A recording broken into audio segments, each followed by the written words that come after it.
Ce soir, je vais vous raconter une histoire. Je vais vous raconter notre histoire. Cette histoire qui nous a transportés à l'autre bout du monde, qui nous a fait découvrir des terres inconnues, mais d'une beauté incroyable. Il y a 7 ans, nous avons fait un grand voyage. Ce fut un réel tremblement de terre, comme si on se relevait d'un profond coma. Alors, mais que s'est-il passé? Eh bien, nous avons découvert un nouveau langage. Vers l'âge de 1 an, notre petite fille Marie faisait systématiquement le grand écart quand elle passait de la position assise à allongée. Tellement facilement que j'ai voulu essayer. Enfin bref, je vous passe les détails. Ce fut un fiasco. J'ai frôlé le claquage. Vers l'âge de 2 ans, cette même petite Marie était assise dans sa chaise haute pour manger son goûter. Elle râlait et semblait parler toute seule, mais en fait pas du tout. Elle parlait à une mouche. J'ai arrêté immédiatement mes activités du moment, totalement médusée par cette scène. C'était surréaliste. Je vous la refais. Marie avait son minuscule index pointé sur la mouche. Elle lui parlait d'un air très autoritaire, lui disant son énervement. Eh bien oui, la mouche se posait successivement sur son bras, son nez, son chocolat, son nez, son bras. Marie avait beau la chasser, la mouche téméraire, la vraie mouche du coche, recommençait sans cesse. Alors, je ne pouvais pas rentrer dans cette discussion parce que ma fille parlait le langage mouche. Alors, vous pensez sans doute que je fais partie de ces mères qui n'ont aucune objectivité sur leur enfant, mais en l'occurrence, pas du tout.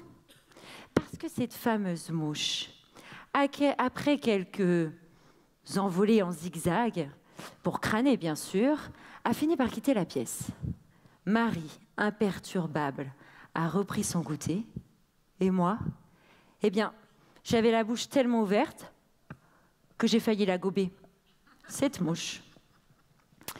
Vers l'âge de 4 ans, cette fois, Marie était en train de jouer dans sa chambre et là, plus un bruit. Un peu inquiète, je vais voir si elle préparait une bêtise. Marie était immobile derrière la fenêtre de sa chambre. Intriguée, je m'approche et je vois un oiseau dans le jardin. Un peu rapidement, je fais demi-tour en me disant « ce n'est donc que ça ».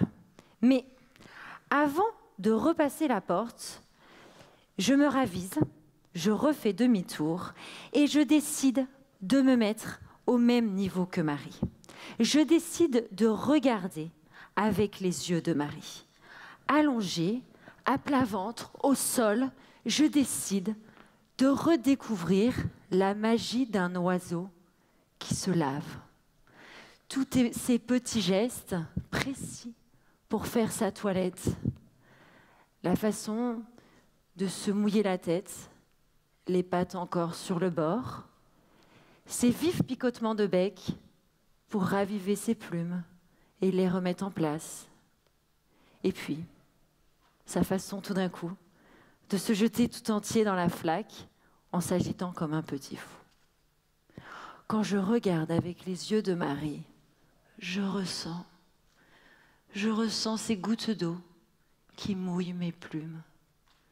Je deviens petit oiseau qui me délecte de ces quelques minutes de bonheur profond. Je savoure la fraîcheur de l'eau. J'entends les clapotis de l'eau bercer cette tranquillité. Je savoure. Tout s'arrête. Tout est en suspens.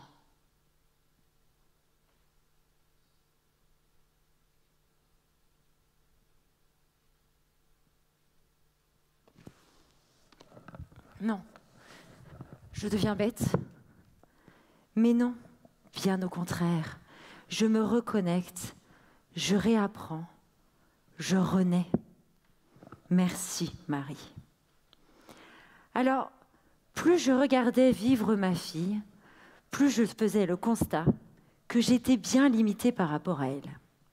D'abord, je ne faisais pas le grand écart 50 fois par jour. Deuxièmement, malheureusement pour moi, je ne parlais pas le langage mouche. Et troisièmement, je n'étais pas émerveillée de regarder un oiseau dans le jardin. Alors le verdict tombe naturellement. Si je me compare à ma fille, je suis handicapée. Je reviens sur ce que je vous disais au début. Il y a 7 ans, nous décidions, avec Nicolas, mon mari, et nos 6 enfants, de partir dans un voyage fou.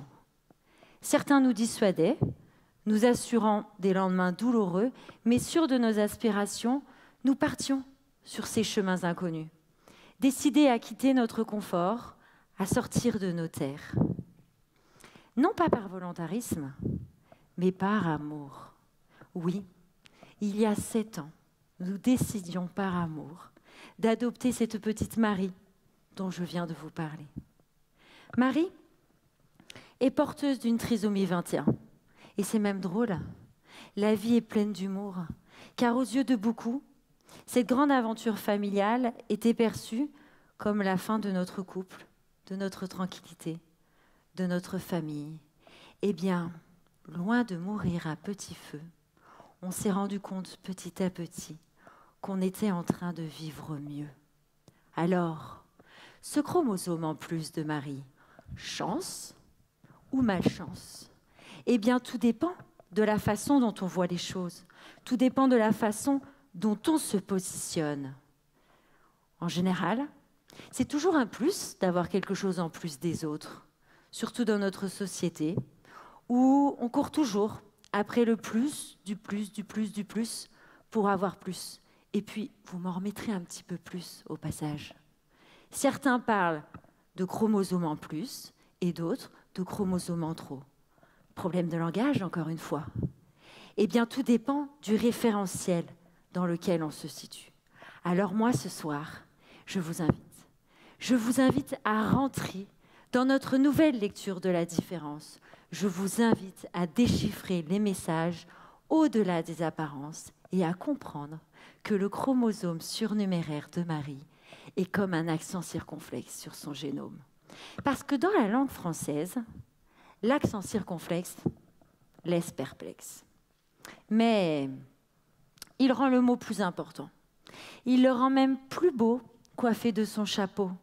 On l'aime l'écrire plus que les autres, parce qu'il est rigolo. Il est même plus joli, comme un grain de beauté sur une police. Eh bien pour nous, le chromosome surnuméraire de Marie est ce grain qui la rend tellement belle. Ce petit chapeau pointu qui lui donne ses yeux de chinoise. Eh bien, la trisomie, c'est comme cet accent circonflexe. Au début, ça perturbe, ça laisse perplexe, ça dérange. Parce que, évidemment, on se cogne à cette différence. On se fait mal, on ne voit que ça. On est même blessé par nos pertes de repères.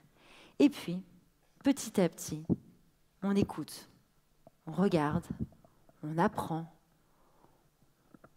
on réfléchit, on bouscule nos a priori, on explose nos référentiels et on aime. Oh oui, on aime. Et je vais même aller plus loin. On ne peut plus se passer de ces enfants, car ils nous propulsent en dehors de nous-mêmes. Ils nous libèrent de nos chaînes, ils nous sortent de notre grotte, comme dit Platon. Parce que ce qui est monstrueux, c'est les représentations déformées que l'on se fait de la réalité du handicap. Alors, et si on vivait au lieu de penser la vie? Et si on prenait soin de l'autre au lieu de se donner des excuses? Et si on se risquait au vide, à l'aridité, à l'angoisse, pour essayer de refleurir nos déserts? Et si tout simplement, on risquait d'aimer? Alors en aimant Marie, beaucoup pensaient que nous signions la vie, la fin de notre famille. Eh bien, c'est tout le contraire qui s'est passé. Ce fut une renaissance, le début d'une autre vie. Marie nous avait tous piqué de cet immense désir de voyager et d'aller à la rencontre d'autres voyages. Alors, eh bien, nous nous sommes remis en route. en décembre 2016, une autre petite fille est tombée dans nos 9 cœurs. Une petite Marie-Garance, sans chromosome en plus. Marie-Garance, elle a un fauteuil roulant en plus. Marie-Garance, elle ne peut pas s'alimenter par la bouche comme nous, alors elle a une petite valve directement reliée dans l'estomac. Un nombril en plus, en fait. Autant Marie nous a permis de découvrir des domaines de compréhension, un voile s'est levé, autant Marie-Garance nous permet d'approfondir ce parcours initiatique. Alors pour vous expliquer, Marie-Garance, par exemple, elle a la faculté d'hurler de rire, mais le mot est faible, car quand elle rit, on pleure, car rien n'est plus beau. C'est aussi doux que le roux doudou au caramel de notre enfance, de Mamie Colette. Marie-Garance, quand elle rit, notre cœur se remet à battre, comme si on était en salle de déchoc, avec le défibrillateur sur la poitrine. Elle rit par exemple quand elle sent le vent lui caresser la joue et lui soulever les cheveux. Et moi, eh bien, ma peau est devenue tellement rêche avec le temps que je ne le sens plus ce vent. Marie-Garance, elle montre sa joie immense quand elle sent les millions de grains du sable chaud de la plage couler entre ses orteils. Eh bien moi, comme un dinosaure à la peau trop tannée, comme un bulldozer qui ne me connecte plus à mes sensations, je ne ressens plus cette joie immense de marcher sur ce sable chaud. Marie-Garance est extrêmement fragile, sa vie ne tient qu'à un fil. Elle a beaucoup de mal à respirer, sa déglutition est quasiment inexistante car elle fait beaucoup de crises d'épilepsie.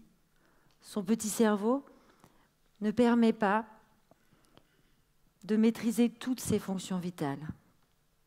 Alors chez nous, c'est certain. Les matins n'ont plus la même saveur. Quand on entend la respiration de Marie-Garance au bout du couloir, quelle joie! C'est à chaque fois une victoire de la vie sur la mort. C'est à chaque fois un jour de plus donné, offert, mais quel cadeau! Alors grâce à l'immense fragilité de Marie-Garance, et bien par effet miroir, on comprend que notre vie aussi ne tient qu'à un fil. On perçoit enfin notre finitude. Et on comprend qu'il est temps d'aimer maintenant, avant qu'il ne soit trop tard. Il est temps d'aimer aujourd'hui, parce qu'on ne sait pas si demain existera. Alors, si vous avez bien suivi, vous avez donc compris qu'avec Nicolas, nous avions 6 enfants naturels quand nous avons eu l'immense chance d'adopter nos 2 petites Marie. Alors naturellement, vous allez penser que nous sommes passés à côté de nos 6 enfants pour nous occuper de nos 2 petites filles fragiles. Eh bien, c'est tout le contraire, encore une fois, qui s'est passé. Elles nous ont permis de nous réveiller de notre endormissement. Il était temps. Parce que comme ils étaient dits normaux, eh ben, ils étaient parfaitement taillés pour entrer dans les tiroirs conçus pour eux. Tout devait se passer comme dans les livres. Allez hop, chacun sa case. C'est bien rangé, rien qui dépasse, c'est rassurant? Non. Résultat, nous étions en train de passer à côté de leur richesse individuelle, car tous sont uniques. Tous sont différents. Tous sont des choses en plus et tous sont des handicaps. Alors, on a compris qu'il était temps de les aimer pour ce qu'ils sont et non pour ce qu'ils devraient être. Je comprends que la vie n'a de sens, finalement, que si on aime totalement, que si on prend dans nos bras la totalité, sans laisser de côté ce qui ne nous plaît pas. Car aimer, c'est ça, c'est recommencer, se relever après la chute. C'est ça qui nourrit notre âme et qui forge notre vrai langage. Parce que l'âme ne réfléchit pas, elle transpire. Et puis la vie, elle ne se pense pas, elle se vit. Merci.